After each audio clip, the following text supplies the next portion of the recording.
clip that went viral for Adam Silver. This is, of course, on Showtime Basketball. Kevin Garnett, the host, asking Adam Silver some questions here. So we're going to listen really quick to it, and then we're going to get our opinion on it. We're going to listen to probably like a minute and a half of it. Hopefully it doesn't take too long, but I just want to get to the point where Adam Silver mentions the NBA and the 90s. So let's listen in. Follow up, because I want to know, will there ever be a time in our lives where the hand check comes back? Is that going? Is this kind of the wave in which we're going now? I'll answer it coming from the fan in me, which is, and maybe data comes into play here because I can look at television ratings and other measures of interest.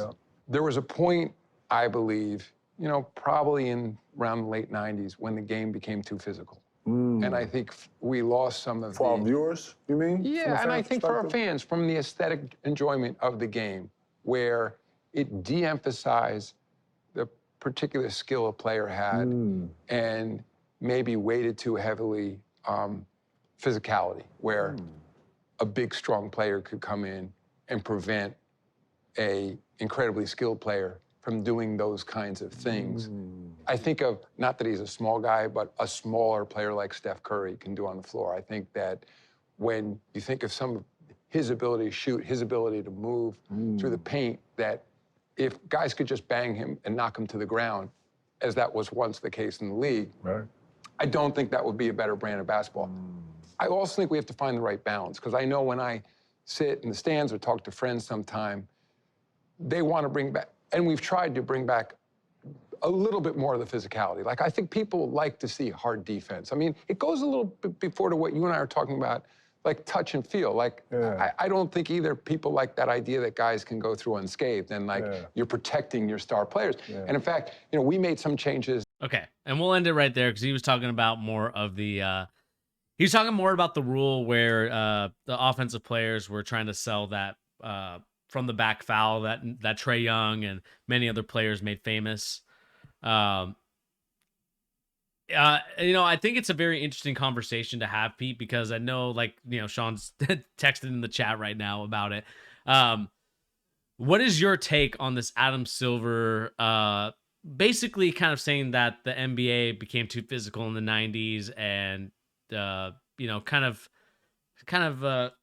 I would say maybe as a fan, he obviously said as a fan. I don't know if that's supposed to mean that he is trying to save himself from, he obviously has a bias. I think that's clear. Like he said as a fan, which I'm going to say is more of his bias, that he is more in favor of not a lot of physicality, but more of skill.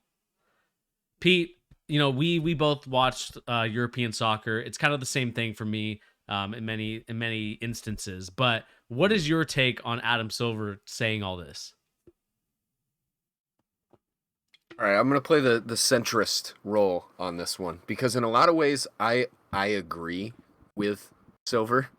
Like, I do agree. Like, I think in a lot of ways, the physicality of the 90s is incredibly overrated. Not in the sense that it wasn't physical. I just think, like, that doesn't necessarily make the game more fun to watch, right? Like, I just think one of the things that's completely lacking with Adam Silver's take on this, and in general how the NBA actually, like, goes about officiating the physicality of the game, is the lack of consistency. Like, to me, that is the number one problem with all of it. Like, you have to figure out a way to get all of your people on board with the vision of what is consistent in terms of how we officiate physicality in basketball, right? It cannot be player specific. It can't be team specific. Like, and I'll give you an example. I'll go with what Sean's saying. Like, I'm not going to focus on Sabonis, because I do think in a lot of ways he was just bad in that series. Sean, I'm sorry. I like Sabonis a lot. I don't necessarily think that was all because of that. However, there clearly is a bias with teams like the Warriors. And I would say in particular with a guy like Draymond. Like, Draymond gets so much leeway in terms of how he plays basketball in comparison to 95% of the league. And most of that is because he's a star. And if they officiated him the way they officiate someone like, let's say, Haywood Highsmith on the Miami Heat, he would foul out every single game. He just would. Like, there are certain guys that they get calls that other players don't, and vice versa. That is where the inconsistency of the game really sticks out the most, right? Mm-hmm. And in particular, when you have, such dramatic changes in the way a game can be officiated by one crew to the next, Yeah. I think that's where most fans find themselves the most frustrated. Like, if you could just watch a game of basketball 7 consecutive nights and the game doesn't have to go the same way. Let's say same level of officiating, just is, at least moderately consistent in comparison to what it is now. I don't think Mm-hmm. people would talk about it nearly as much as they do. There's so much variance from night to night and so much difference in the personality of the referees. And this is why dude, people are going to just absolutely dunk on me for this, I bet. I'm huge on robot officiating for stuff like this. And I don't mean Yeah, I'm gonna dunk on replace you. hey, this is the problem. I don't mean replace all human officiating. I think just like the real world with, this AI revolution, people completely dismiss both things working in tandem, right? Human eyes and hands with the actual aid of a smarter intelligence on the back end, right? To clean up the mistakes. Like that Mm-hmm. kind of stuff, that's valuable, man. That's like having like the perfect auto grader on your paper before you turn it in, right? Like you should know if I'm making a call that 99% of the time goes the other way, you should have some sort of system that tells you, hey, I know you see this, but most of the time we don't call it this way. So let's just not do it this time, right? Like even if you saw it, let's just go back on it. There's nothing wrong with that. Like to me, that's where we run into the worst stuff possible with this, Mm-hmm. these officiated games. And the clear bias of, the fact that we can have like here's one other good example before I let you go, Bernie. Like the fact that we can end up in situations like we did in the Phoenix Denver series, right? Where we have Scott Foster. And there's a statistic that like Chris Paul has never won a closeout game or whatever it was. I don't remember what that stat was. Do you know what I'm talking about? It was like he's 0-13 when Scott Foster referees like an away game or something like that. I don't remember exactly what it was. That kind of stuff is inexcusable. That's inexcusable levels of just clear bias in your officiating. And Mm-hmm. I know that that's not directly physicality related, but it all bleeds together. It's not, mutually exclusive. Like officiating is the core commonality between all of these issues, in particular the physical stuff. So, I don't know, man. It's really tough. I agree with him on the sentiment that I would rather watch the game based more about skill than physicality. You can't eliminate physicality from the game either. Yeah. So you do need to find a balance. And I think that they are really struggling to understand that it doesn't need to be one way or the other. It should be a balance of always.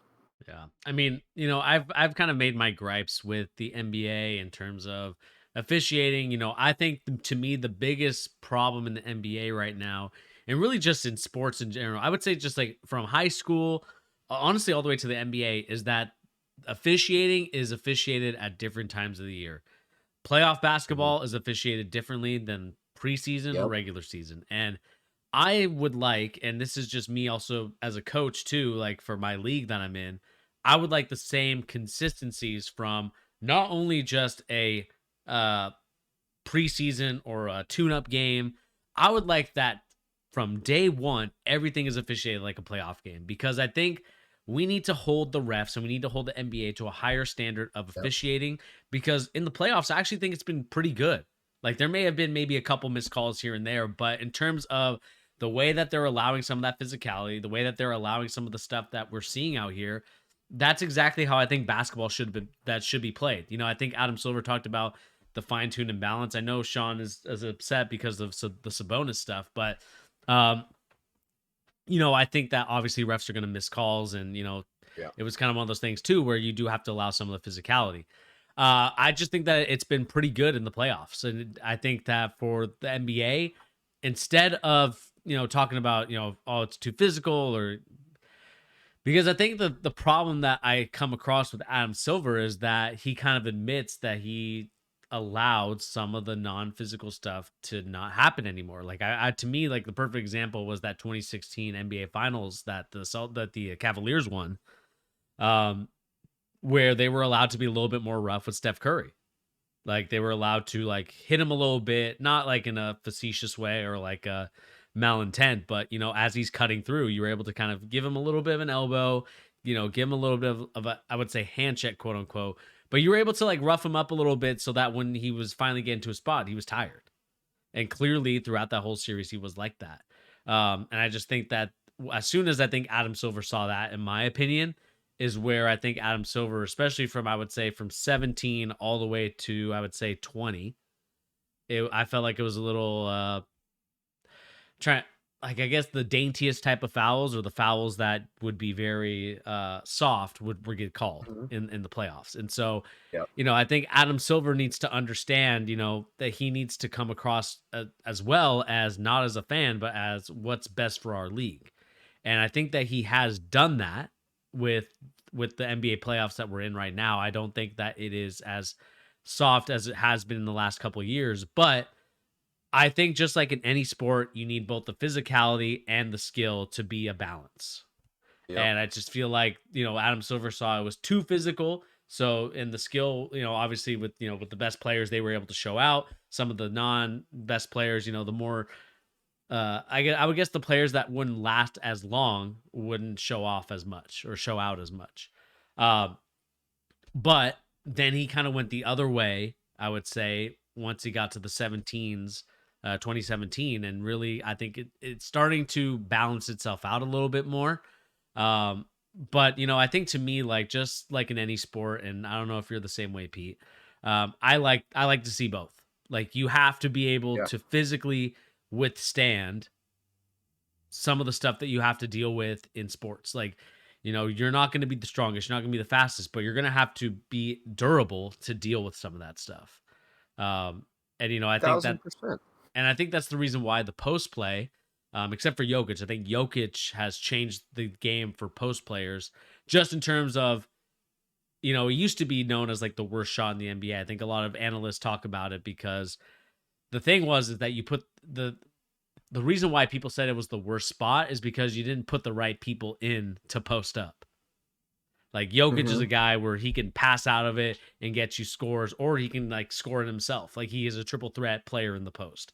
And a lot of the times I would say in the early 2000s, it was, let's just get anybody and everybody that's a big guy in the post and he'll have to just do some moves. Where now we're seeing more of the skilled guys get in the post and they're able to just make plays off of it because you have to respect it. 100%. And I think what you're saying is you're hitting on something that is literally what we're talking about. Like Jokic is a balance of physicality and skill. Like Yeah. he is arguably, of all the big guys who are, perennial MVP guys, there's a reason so many people think he's the best player in the league right now, is because he's the perfect balance of physicality and skill. Like Giannis is the physicality guy, right? Like he is all physicality, 100%. He can get wherever he wants because he's such a freak athletically.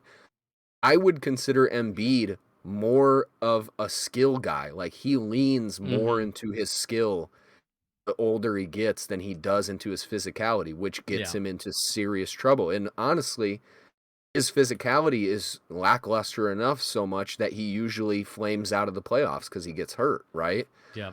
Jokic is right in the middle of those two guys. He's not the same type of athlete, obviously, as Giannis.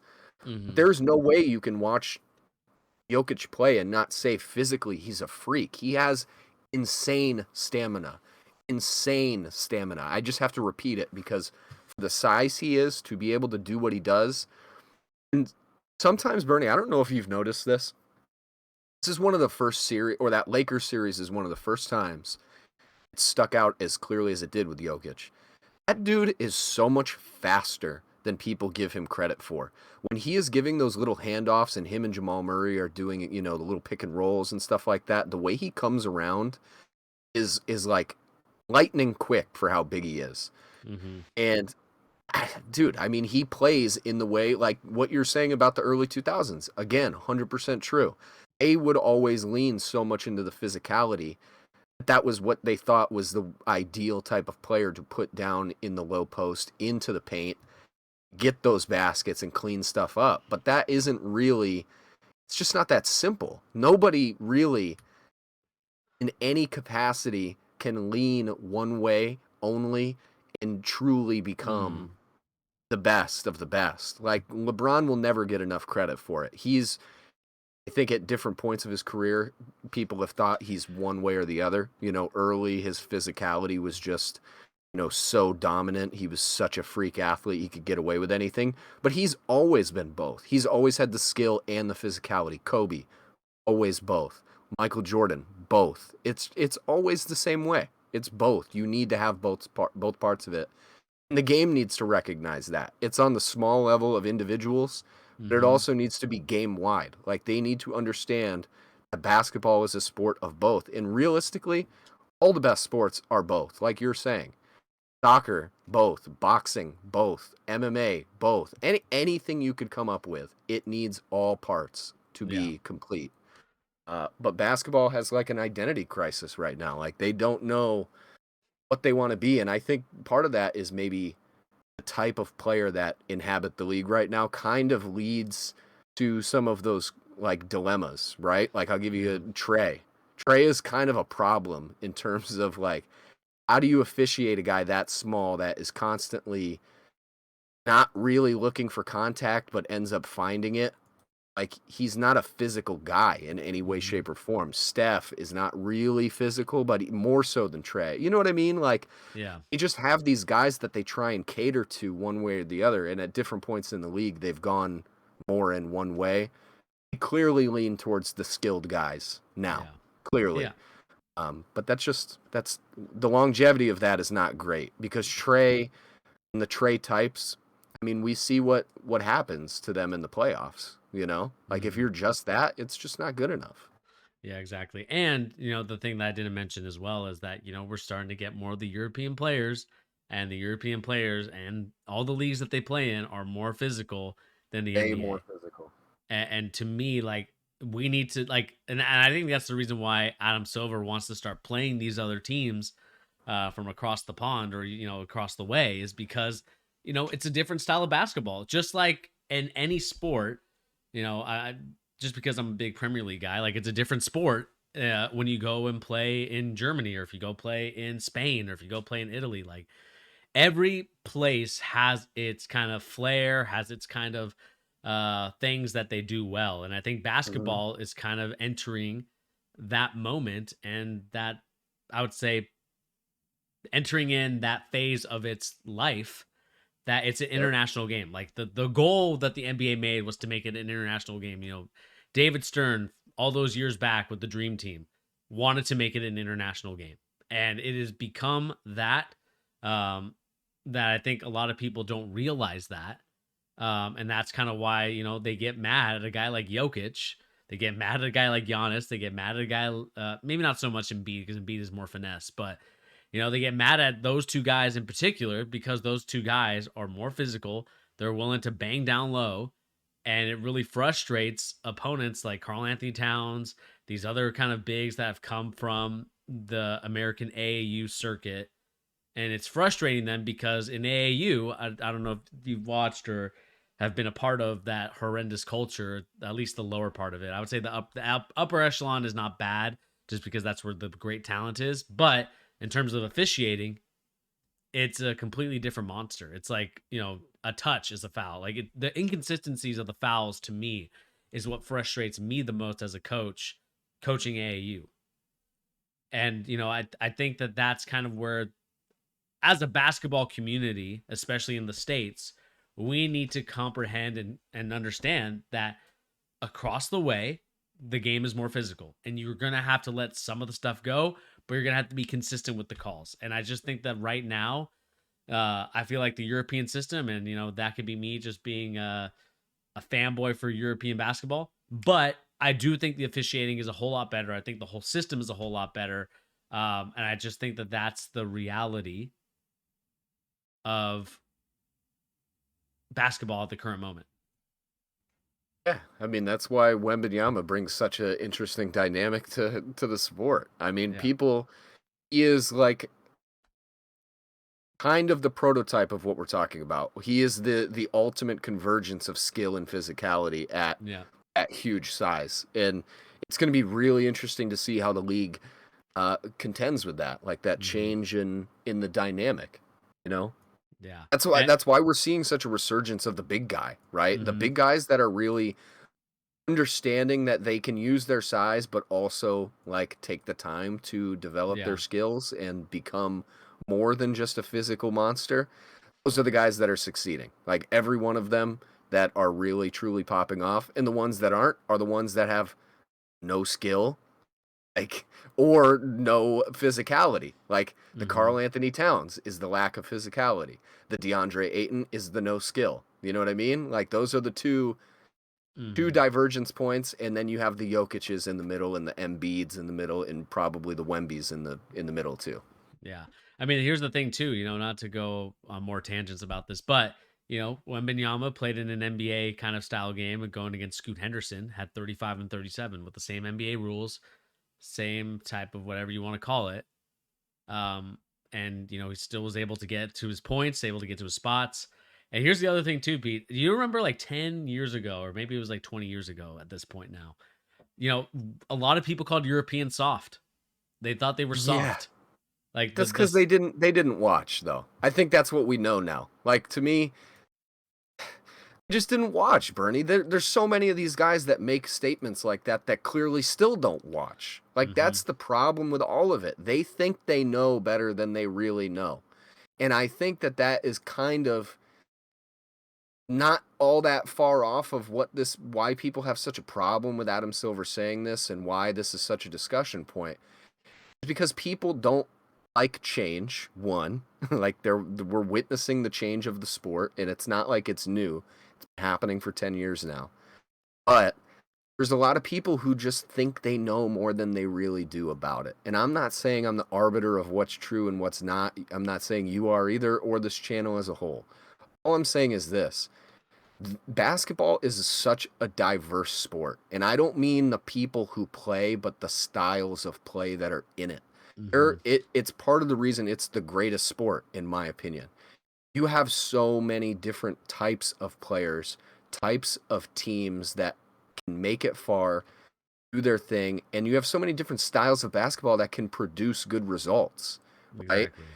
And I think that that's where all these, I hate to just blame it on old heads because I think there's a lot of young people who get convinced that the 90s way of basketball is the preeminent form of basketball. NBA 90s basketball is the ultimate gold standard of what basketball should be. I promise you that's not true. It was great then. It was great in the 80s for different reasons. It was great in the 2000s for different reasons. Basketball changes, it evolves as a sport. hmm That's why you have guys who are complete mold breakers of what the sport can be and why it, you know, so dramatically shifts on the actions of certain individuals. Like Steph Curry is the best example in recent history. hmm Like people see you can succeed playing that type of basketball and then you do it. I think Steph is so greatly helped by the fact that he's an American guy. Imagine if Steph played the way he did, changed basketball the way he was, but let's say he's a Spanish guy, right? It hmm would be received so differently than Yeah. what it is when Steph does it. And I think it's just because it's easier for people to say, hey, Steph is from this lineage of 90s basketball, 80s basketball, professional American basketball, but he doesn't play anything like those guys. He No. just does. That's It's okay. It hmm changes. Yeah. Exactly. And we can get into the politics of I feel like there is some political stuff going on in terms of the way that these owners and the way that these teams maneuver their squads and stuff like that. I think Yeah. that also plays a part into it in terms of, maybe I'm going on a tangent about something else, more about like Oh, you're the right. the, I the mean, you have the chances. Daryl Morey's of the world, the analytics guys who that's what they care about. You have the, Bob Myers who that, let's go all shooting, You know what I mean? Like these guys they do have their biases, and then you do have the old heads who think, you need the big five who can, clump up the paint and, stop people at the rim, but he doesn't need to shoot. We just need the cookie cutter format of a basketball team. But Yeah. that's just not how it works, man. It's just not. Yeah. But let us know in the comment section down below. What do you guys make of Adam Silver's comments? Do you agree with them? Do you disagree with them? And also, what do you guys make about Adam Silver admitting to the NBA being too physical in the 90s? Do you think that it's a good thing? Do you think it's a bad thing? And let us know in the comment section down below what you guys think about Adam Silver's comments.